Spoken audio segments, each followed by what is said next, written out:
তো বন্ধুরা দেখো, আজকে যখন আমি ঘুম থেকে উঠে চা খাওয়ার জন্য টেবিলের কাছে, আরে বাস, এটা কার গাড়ি? তাও আবার যেমন তেমন গাড়ি না, রোলস রয়েলস, তাও আবার আমার বাড়িতে। এটা কে আনতে পারে? আমার মনে হচ্ছে তো দাদা কিনে এনেছে। এক কাজ করি, দাদাকে একবার ফোন করি।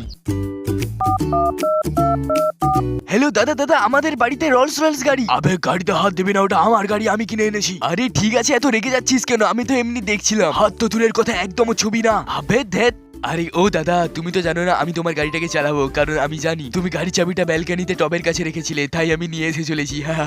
দেখো, তারপরে আমি ওখান থেকে বের করিয়ে নিলাম রোলস রয়েলস গাড়িটা। এবার হবে আসল ধামাকা, দেখি গাড়িটা নিয়ে বাড়ায় লোকেরা কি বলে বাজারে। আরে ওই দেখো রোলস রয়েলস গাড়ি, ও মাই গড! আরে রোলস রয়েলস গাড়ি, ও মা! আবে এটা তো রোলস রয়েলস গাড়ি, ও একটা যদি ফটো পেতাম। আরে আপনি তো বাজারে মানে ফ্যান ফলোয়িং বেড়ে গেল, চলো একটু রেসে চালানো যাক।